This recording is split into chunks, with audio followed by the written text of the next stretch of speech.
దేవుని ప్రశస్తమైన నామమునకు మహిమ కలుగును గాక. వీక్షిస్తున్న మీ అందరికి కూడా ప్రభువైన యేసుక్రీస్తు నామములో శుభాలు తెలియజేస్తున్నాను.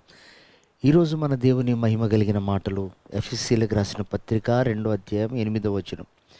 మీరు విశ్వాసము ద్వారా కృపచేతనే రక్షించబడి ఉన్నారు. ప్రియమైనటువంటి దేవుని సంగమా, ప్రభువుని తెలుసుకోవటానికి, మన ఆత్మ రక్షించబడటానికి మనము యేసు ప్రభు దేవుడని, ఆయన యందు మన విశ్వాసం ఉంచినప్పుడు ఆ విశ్వాసం స్థిరపరచబడటానికి దేవుడు కృపను కుమ్మరిస్తున్నాడు. కృప ఉంది కనుకనే మనం విశ్వసించగలిగాం. చాలామందికి కృప లేదు, వారు అంగీకరించలేకపోతున్నారు, వారు తెలుసుకోలేకపోతున్నారు.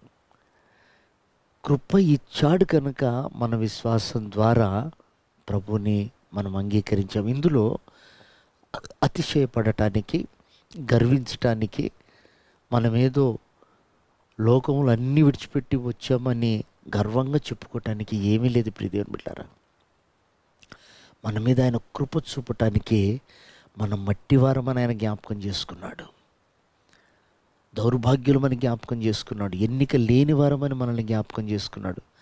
కనుక మనకు అనుగ్రహించినటువంటి ఈ రక్షణ విషయంలో మనము శ్రద్ధ కలిగిన వారమై ఉండాలి. అపవాది వాని కుయుక్తి, వాని ఆలోచనలు ఈ రక్షణను పాడు చేయాలని, ఏదైనా తోటలో ఎంతో మృదువుగా వాడు లోనికి ప్రవేశించి రక్షణను దొంగిలించాడు. ప్రియమైన వారలారా, ఈరోజు కూడా చూడండి, రక్షించబడ్డవారు ఎన్ని బలహీనమైనటువంటి ఇచ్చలకు గురవుతున్నారు. పరిశుద్ధతను పాడు చేసుకుంటున్నారు, వ్యసనాలకు బానిసలు అవుతున్నారు, ఎన్నో రకాలైనటువంటి లౌక సంబంధమైనటువంటి కార్యాలలో పాల్గొంటున్నారు. ఇవన్నీ రక్షించబడ్డవారు చేస్తున్నారు. రక్షణలో ఉన్నామనుకుంటున్నారు, మేము కూడా రక్షించబడ్డామనుకుంటున్నారు. బైబిల్ సెలవిస్తున్న మాట, నీవు కృపచేత రక్షించబడ్డది నీవు విశ్వసించావు. రెండవది, రక్షించబడిన నీవు వేరువై ఉండాలి, వేరుబాటు జీవితం చేయాలి. మూర్ఖులకు ఈ తరం వారికి వేరే అన్నాడు. ఈ లోకం మూర్ఖత్వపుది. ఈ లోకంలో ఏ మంచి లేదు. ఏ కోణంలో చూసినా, ఏ విషయంలోనైనా స్వార్థము, అనేకమైనటువంటి లాభాపేక్షలు కలిగి ఉంది. కనుక ప్రియమైన దేవుని సంగమా, మనం కృపచేత రక్షించబడ్డాం. ఆ కృప చూపుతున్నంత వరకు రక్షణను గురించిన భయం ఉండాలి.